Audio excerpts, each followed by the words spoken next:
do they want? You're not buying a home. They're buying a home. Hey, do you want landscaping? Do you want to cut the grass every weekend? Do you want gravel? Do you want a pool?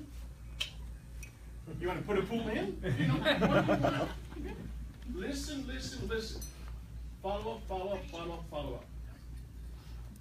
Take ownership of them, of being your friend first, and then going for the set. But don't be like, hey, so we're friends now. We're going to buy a house. Hey, so what you think? Let's have coffee. Not tomorrow. Don't be the stalker. Hey, coffee tomorrow? I'll see you tomorrow. I'll Facebook you. I'll Twitter you. I'll Tumblr you. I'll fish in the bucket. You know. No, just engage. Listen. Hey, okay, we'll have coffee. Not right now. I'll have coffee in a couple weeks. Don't be the stalker guy or person. You want the sale, but be their friend. Find out who they are. Hey, I see you like coffee. Oh, you like Dutch Bros? Oh, Starbucks? That's right. Oh, you like? Oh, hey, cool. We have the same interest. Oh, you know so and so? It's like 7 degrees of separation. Oh, but you work with that person. Who cares? He's my friend. She's my friend. We can be friends. We're all going for the same bucket. We're trying to find that person. How do you find that person? Make it simple. Make it easy. Don't be a tool. Right. We're trying to make it real. Right? Well, I'm going to get 4% out of you. Dude, you want to sell a property, I want to buy a property. I want to buy a property, I want to sell a property. Let's come together. I know it's not a lot of Facebook right here, but that's what we're trying to do. Engage, talk. Where am I going to be? Where are you going to be at? People see us. What you're doing. Me too. And that's half of your personality. Is it all business? Oh, the stock market was 2.58% today, dropped to 3.45%. Blah, blah, blah, blah, blah. Do you understand that part of the day? That's why you learn with professionals. Mortgage people, title, pool, insurance. I don't know insurance. What's going on with insurance? I don't know title. They go, what's going on with the title? Say, talk to my professionals I work with. Talk with my mortgage guy I work with. When you go to the doctor, same thing, right? You want to go to the doctor for a reason. You don't ask the doctor about how's my stuff being cleaned up over there. He doesn't know. He doesn't care. I'm cutting you up and taking some stuff out of you. So, back to Facebook Live. Have fun. Have fun. Take your pictures. Get in with the people. Engage with them, and you can follow them, and you can understand what they are, what they're about. I've probably gone over my 5 minutes, but hair up is fun. Making relationships, making friends, making deals happen. That's all I got. Thank you, Mike. Mike Hernandez is with North & Co. And I can personally attest, I was in the historic part of downtown. I think it was about a month, or maybe 2 months ago. And Facebook knows where you're going all the time. And it said things to do in FQ Story. And the second thing to do was to go visit Mike guy's open house. So he's using the hashtags. He's putting in the addresses, and he's getting organic business from people who are just on social media seeing what's going on. So that's a huge tool. Thank you so much, Mike, for sharing that. Our next speakers are Keith and Deanna Weaver with Exit Realty Place. Please give them a round of applause. Keith is going to be speaking about how to get the neighborhood ready for an open house. Thank you, Keith. Thanks, Jimmy. Those of you who know me know that my wife, Deanna, is actually the speaker in the family. Let's say the talker of the family. She doesn't like speaking in front of people, though. One-on-one, she'll never leave you alone. I don't get a word in edgewise. I was asked to talk today about getting people to your open house. And one of the things that I wanted to ask everybody, because we were all new at one time, maybe new now, but we were all new at one time. How many of you woke up Saturday morning and said, oh, I'm going to do an open house today? Woo! Yeah, we've all been there. And those of you who didn't raise your hands, I know you did it. So, and you get there and you do all the work, put out the signs, you sweat, and you're like, oh, this is not even worth it. The house is a mess. And you go, why didn't anybody show up? Well, because open houses are work. We get paid a lot of money for what we do, and it's a lot of work. And marketing a house is a lot of work. It's not just sticking a sign in the front yard. And 9 times out of 10, the house doesn't sell at the open house but we're there to pick up more buyers and meet people and market ourselves. That's what this business is about, promoting yourself. So what I tell all my agents, and when we train our agents, when you do an open house, it's got to start at least a week before, okay? And you got to put it on the MLS that you're having an open house. This does a lot of things for you without you even knowing about it. But most brokerages have their MLS tied in with all the other systems that are out there, Zillow, Trulia, Realtor.com. So when you put it in MLS that you are having an open house, and you put it in enough time ahead of time, all those other systems out there will pick it up and start marketing for you, saying, hey, there's an open house at this place. So automatically you're drumming up traffic that you would never even dream of drumming up. If you're not friends with them on Facebook, they would never, these people will know that you're having an open house, even though you're not putting it, you know, if you are putting it on Facebook. So that's one thing. The second thing you need to do is use that big machine that's sitting in your office called a printer, and print out flyers on this house. And make sure you have your face on the flyer somewhere with your name and your information. This is important because you're marketing yourself as well as the house, and you're doing the work, so you should get credit for it. So print out flyers. We used to do 100 flyers, and we would do all the way across the street, up and down, and then all houses on both sides. Deanna takes it a step further and goes to the streets on both sides of the street too, to get enough out there. And you go around and actually knock on the doors. Don't just stick them in the door and walk away. The hardest, most of the work is walking to the door, knocking on it and saying, hey, I'm Keith Weaver. I'm having an open house on a couple days from now. I just want to apologize in advance if there's some traffic or any commotion going on. I just want to make sure that you know what's going on, and if there's some issues, please come see me. I'll try to take care of it, and we'll settle it. And then hand them a flyer. You just made a huge impact on these people. You care about what they're going to be experiencing. It's not about you, it's about them. Okay? You do this at least 3 days in advance. Then, the day of the open house, before you go stick out all your signs and everything, get there an hour ahead of time and go knock on the same doors and hand out the same flyer, or a new one if you've got time to make a new one. Hand out the same flyers and say, hey, just to remind you, I met you the other day. We're here to do an open house. If you have any problems, please come down and see me. Please come down and see me, even if you don't have any problems. We'd like you to take a look at the house.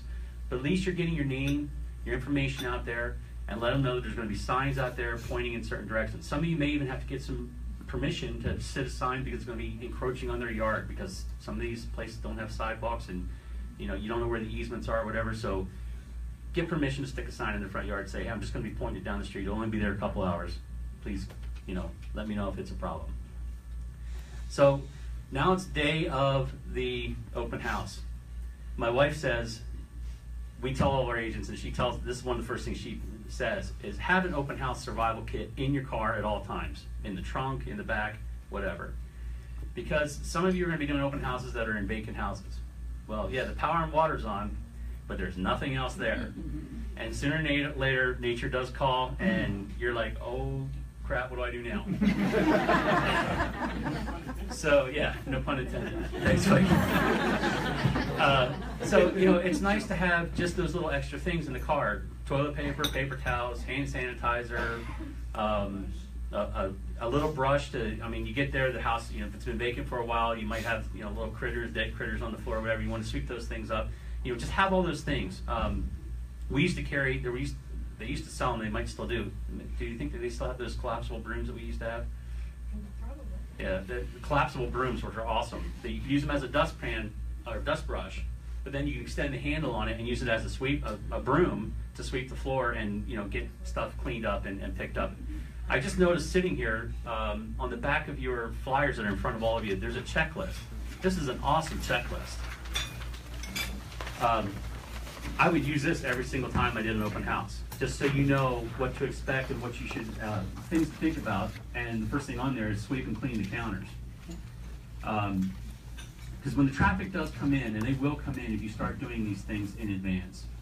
There were some other things that I don't, yeah, I did. My age is showing. Anyway, Sally, did I forget? We talked about what I was going to say. There's something I skipped over. I think when you were done with the open house, how you close, I think, did you say thank you notes to your neighbors? Yes, that's it. When we get done with at the end of the open house, you know, you want to, hopefully when you've met these neighbors, you've actually got some information from them. You know their address, you're standing right on their street, just pick the house number and send them a little, write out a thank you card. Thanking them for their time and their patience with the open house. Let them know that it was a success. And if there's anything you can do for them, or if they know anybody that, you know, is ready to buy or sell, please let you know you'll be there to show them the house. These little things add up, and those little touches, the personal touches, really add up. That means a lot to the people. It means a lot to your broker. I'm telling you right now, if you did this kind of stuff for your broker, will just probably use you as an example. I use our agents as examples that actually do this too, and it makes a big difference in your business. It makes a big difference as you as a professional in this business. So. That's about all I have right now, but do those things. Week before the open house, put it in the MLS, so it posts to all the other websites. 3 days before, walk the neighborhood, knock on the doors, say hello, introduce yourself, get a name from them so you can personalize your thank you card at the end, hand them a flyer, and the day of, get there at least an hour before your scheduled time, do the same thing, get your signs out, and move forward. And at the end of it all, put your thank you cards in the mail, and I guarantee your business will boom. So that's all I have right now. Thank you.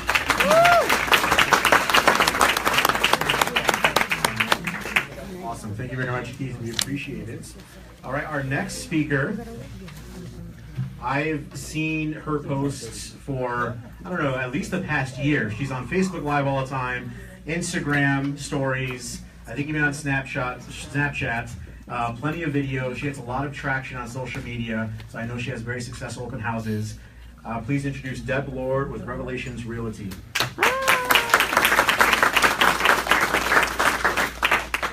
Thank you. I'm on Facebook Live right now. You guys make some noise. Woo! Hand this off to you.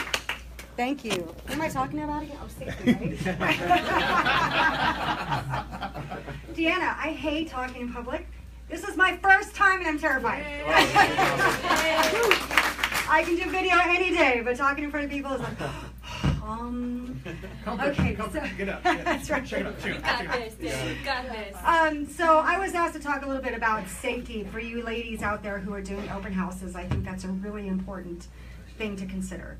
I know a lot of women who do open houses alone. I would never, ever, ever advise that, ever. I've done them before alone, a couple, and the last one I did was kind of scary. I won't go into details. Luckily, it ended up that, you know, I was safe. Everything was okay, but it could have gone so wrong. It could have really gone wrong. And we've all heard the stories of women being attacked, being molested, kidnapped, raped, murdered. You guys, it's not worth it.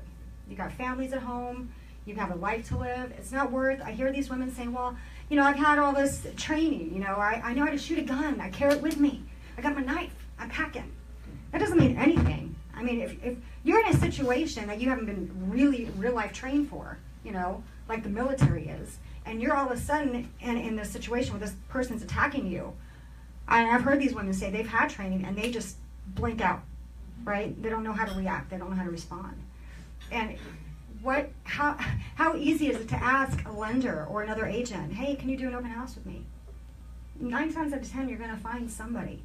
And especially hungry lenders who need business. That's a great, it's a great way to get business, right? Yeah, right. And because what's one of the first questions that people ask when they walk into an open house? What's my monthly payment going to be? What are the rates going to be? To have a lender right there, because that's not something I'm comfortable talking about. To have that right there, that's valuable, you know, and you guys are working together as a team. And then you can work those leads together, you know, and you can send those thank you cards together. And then another thing that you mentioned, another thing too is that you can do, like I'll do a video after the open house. I'll text them a video. And you guys can do your video together. Say, hey, thank you for coming out. You know, we'll be sending you something in the mail. Introduce yourselves again. Nobody does that, you know. So you're thinking outside the box and you're memorable to people. But yeah, ask a lender, and even some title people will do it, or even some vendors. I've had somebody from homeowners insurance companies do them with me, title people, lenders. You know, anyone that's looking to expand and grow their business, they're going to want to do that way. That's a great way to meet people, you know. And you're safe. You're working together as a team. And so to expand a little bit more on that too, so not only are you safe, but if you're doing an open house for a home that's occupied, right? Let's say their valuables are upstairs in the bedroom. If you're by yourself and you let somebody go up there, do you want to be responsible for them taking that, whatever's up there, their valuables? No, and that happens all the time. So if you're together, one of you can go up there with whomever came into the open house, and you can kind of like divide and conquer, you know. So that's all I have. That's my advice. That's awesome. So, Yeah, all right, thank you. Thank you very much, Deb. We appreciate it. Well done. And that's a fact that should not. Nobody wants to talk about the reality of the world that we live in, but it's true. There are some very bad people out there, and especially when you are on social media, advertising where you're at, you're just basically saying, "Hey, I'm at this house by myself," advertising that. So partner up with somebody, whether it's another agent, any of the lenders or title reps and insurance people in this room, I'm sure would be happy to co-host an open house with you. All right, with that being said, our next speaker, she already talked about Jem's Closet. Now she's going to talk about how she's successful with her open houses. I'd like to bring up Leila Woodard.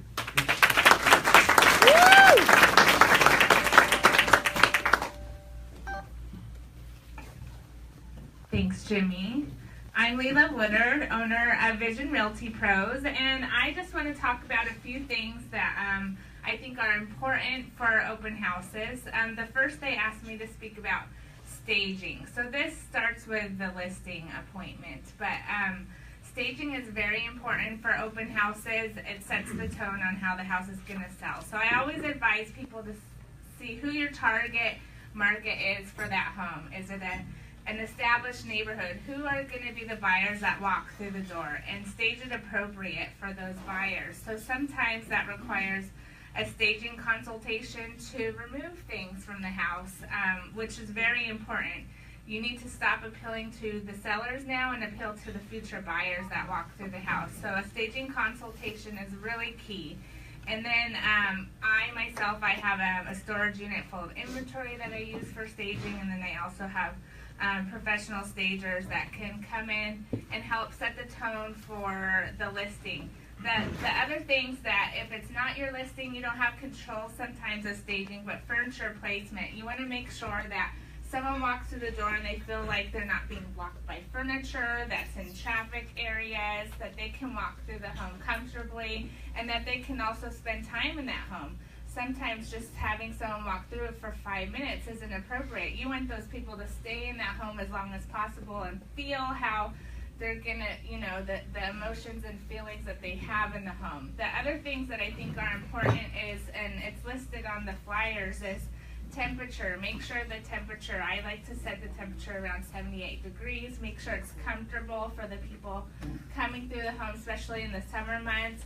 Also, make sure it smells good. So I always have plug-in air fresheners and different things. If the house doesn't smell good, people aren't going to buy it. So and make it a smell that people are comfortable with, not a floral fragrance that's going to give headaches to the people coming through.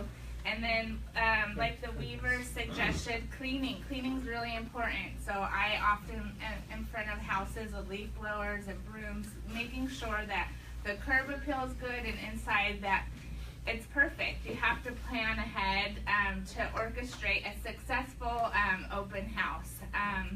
And then the other things that I kind of do outside the box is to make sure that it's more than an open house. It's an event where that you can meet people in that community.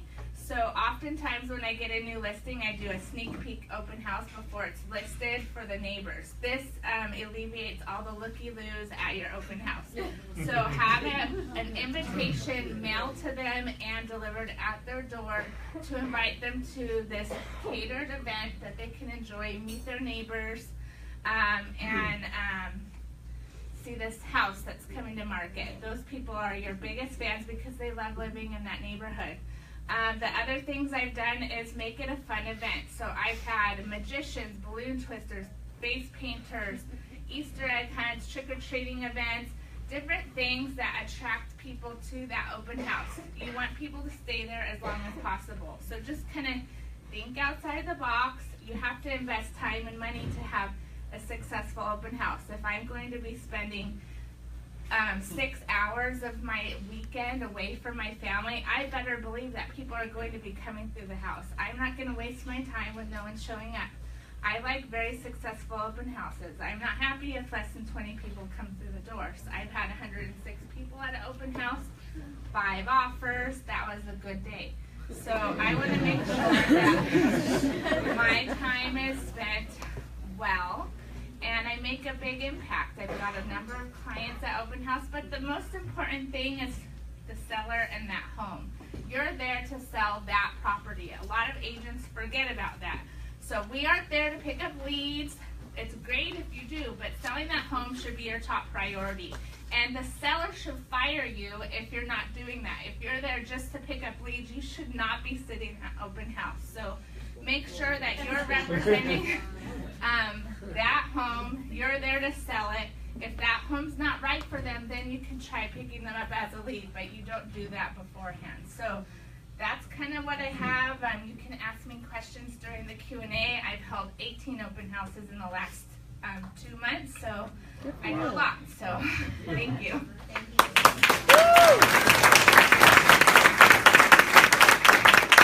you. 18 in the past 2 months, that's amazing.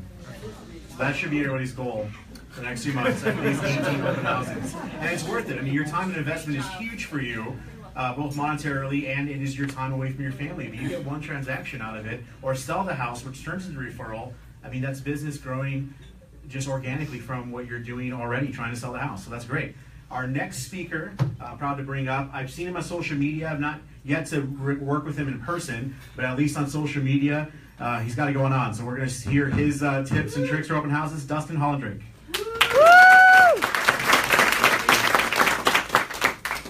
He loves coffee. Loves coffee. No such thing. I took some notes here. Not so much because I don't know what to say, it's because I want to limit myself, because I will talk for hours and hours if I don't stop myself. I'd like to thank Leela first for stealing my thunder on the last part of her speech right there. That open house she did that had 105 groups. It wasn't 105 people, guys. It was 105 sign-ins. That was an amazing day. I remember that one. So I'm Dustin Holland. I'm the owner and CEO of Open House Helpers, as well as an agent with my home group. As an agent, I've held hundreds of open houses. As a company, we've held about 3,500 mega open houses as a company in just under 4 years. We do a lot of this, and I talk about open houses so much that I'm sick and tired of it, and I never want to talk about it again. I'm just kidding. No, but let me jump on my notes, because my topic today is connection and conversion. And I tell people all the time, you know, you can lead 105 people to an open house. If you convert absolutely none of them, you would have had more luck that day taking a friend to lunch and asking for referrals. It would have been a better use of your time. It would have been more fun. I think as an industry, we are we are taught a lot of bad habits. And so one of my missions is not just to put out a bunch of signs and get people there, but is to teach people to improve their habits about connecting with people. Like Leela said, you know, the mindset of trying to sell this home you're sitting in right now versus you're a lead. It's the dish. You ever heard of the term commission breath? Anyone ever heard of commission breath? Mm-hmm. People can smell that on you immediately. It's not. It doesn't mean like it's not a fragrance. You know what I mean? There's no perfume out there called commission breath. So it's if anything will change your business, literally any one thing will change your business. It's do your job. That seller did not hire you to use their home as a lead generation tool. Okay, and that's a plague in our industry. And that's my opinion. So I learned this the hard way. I was fired from someone. I had 30, 40 groups of people come through this open house, and the seller called me afterwards and said, I want to cancel my listing or my listing agreement with you. And I said, what do you mean? I had all this success. And she said, no, one of the people who came through was a friend of mine. I sent her to secret shop you. You made 0 attempts whatsoever to sell my house. You just tried to convert her as a client, and that's not why I hired you. And that's how I learned that lesson. So from that day forward, I've changed my entire mindset, and I'll tell you what, when you do your job and when you make an attempt to sell the home and you treat it that way and you're not trying to be a desperate salesperson, people respect you. Yes. That's the biggest shift. If you learn anything today, please make it that. Nothing will serve you at a higher level than that. So I'm going to jump into a few other things. And one thing I like to do also, when it comes to connecting, anyone here know the disc profile? More importantly, does anyone here not know what the disc profile is? Anyone? Everyone is so smart here. That's awesome. So learn, if you don't know the disc profile, learn it. You can go to TonyRobbins.com and take a free disc assessment. one of the things that I think is important about connecting with people and having a higher conversion rate, it's not just about having some fancy gadget that's going to collect their data and send them a bunch of automated drip emails they never asked for. That's not how you connect with people. That's how you pester people. If you want to connect with people, understand what their disc profile is, and if they're a high C, send them data. And if they're a high D, don't send them data. That's right. I'm a high D, low C. If you send me data, you will never get my business. I don't want it. I want a 30,000 foot explanation. That's what drives me. If you can learn how to read people based on their disc profile, your conversion rate, again, will skyrocket because you connect with people in a way that translates with them, okay? So, next thing I wanted to talk about. Know the neighborhood in recent sales. A few of us have talked about that today. If someone comes in and asks about the house around the corner and you say, well, let me look that up, versus they ask you about the house around the corner and you say the one with the pool and the orange furniture in the pictures and the one that sold for $300, whatever. If you know the details of that house without having instantly you're an expert. They trust you, you're the